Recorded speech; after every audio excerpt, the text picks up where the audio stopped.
everyone. We'll move on to the next segment of shares issued by public limited companies. So far, we had a discussion regarding about IPOs, FEO, right and preferential issues, qualified institutional placement, and private placements. Now we'll move on to the next one, that is DRs, depository receipts. There is a next type of the source of capital of public limited companies.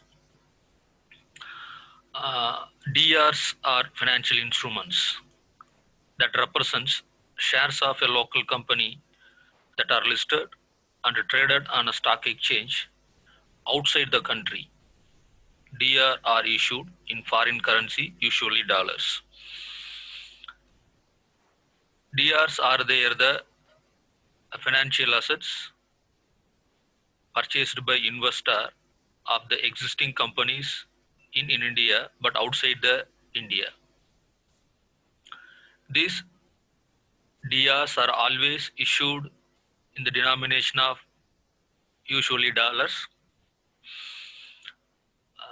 It is issued on the basis of underlying equity shares, which means once we are going for issue of DRs, depository receipts, that receipts is going to be issued on behalf of company in foreign by a custodian bank. The issue company's shares are handed over to the custodian bank.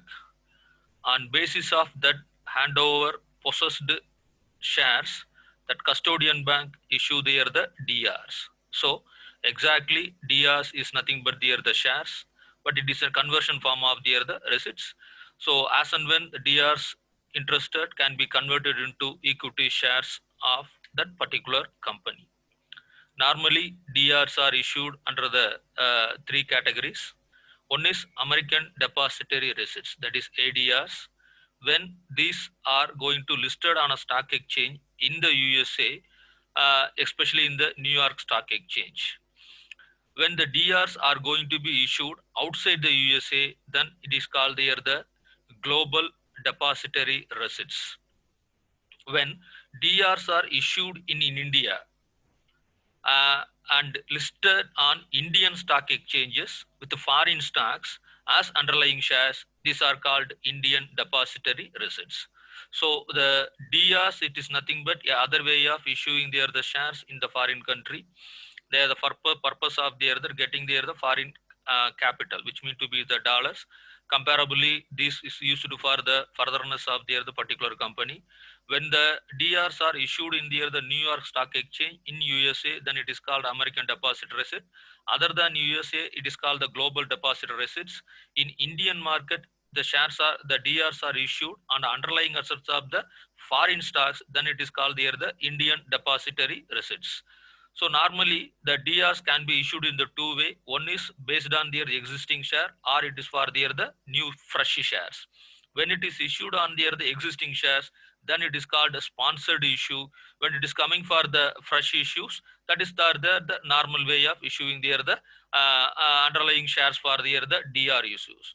So why the companies are going for DRs mean there is three aspects. Number one, the companies will accommodate a wider base of investor participation in international market, and also they will get the foreign currency. The second one is they are able to be restrict the foreign holdings. Sometimes the companies may not be permitted to go to the international market for getting the capital, but once you are going through with this DR concept, mean you are permitted to do the same one, which mean you are getting the foreign capital in terms of that legally and accepted by the way of the things, which mean I will get the foreign capital. Even the restrictions are there. And the third one is there that investor usually get the domestic exchanges. It will help that improvise the exchanges and all. And it's very important is this DR is going to be used for the purpose of expansion of the businesses either in the foreign, that mean in other country, or in the local one. SEBI is the one they will be has the lay down the regulation to be followed by companies for all the things, and especially in their the IDRs. And we'll move on to the next one. These American deposit receipt, global deposit receipt, Indian deposit receipts, all are related with the shares. The next one is foreign currency convertible bond, FCCBs, are respected with the debt instruments. These are the foreign currency denominated debt raised by the companies in international market, which have the option of converting into equity shares of the company before they mature. So the first three, which is meant for the equity, and the next one, that is the last one, foreign currency convertible bond, which is meant for the debt. So the payment of interest and the repayment of principal is always in the foreign currency. The conversion price is usually set at a premium to the current market price of the shares. So what it is meaning mean, whenever the price changes, that is a currency value get changed, mean these bonds will get that more profit than with the fixed one. And the next benefit is FCC, there is foreign currency convertible bonds will be acquired with the lowest interest rate capital, so which will be controlled the cost of expenses for getting the capital. And the next important one is when the companies which companies can go for the FCCP means when the companies in India will not permitted to go for the equity capital format, then these companies not permitted, which mean a company at least raised for 3 years or 5 years, and the last 5 years they have to be run the business profitable, and they have given the good return and all. Once these are all will be possible mean, then it will be permitted to do the practice or deal the shares in the particular listed market. So when the companies are not permitted in India to the equity capital resources, then that companies is not permitted to go for the FCCB. FCCB are regulated by RBI, and the issue of FCCB should be within the limits permitted or specified by the RBI from time to time. And the maturity period of FCCB is limited to not less than 5 years. So within the 5 years, it should not be matured. After the 5 years only, that is minimum period of lock-in period is 5 years. And any proceeds from FCCB shall not be used for stock market activities or real estate. That is a very important condition. If it is to be used for financial capital expenditure, that means purchasing the some financial asset in a foreign currency, yes, it can be retained and abroad.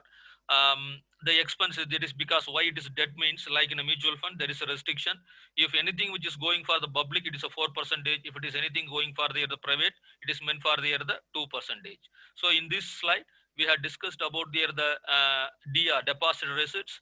There are three type of deposit receipt: American deposit receipt, global deposit receipt, Indian deposit receipt, and there is a debt instrument, that is foreign currency convertible bonds. Thank you.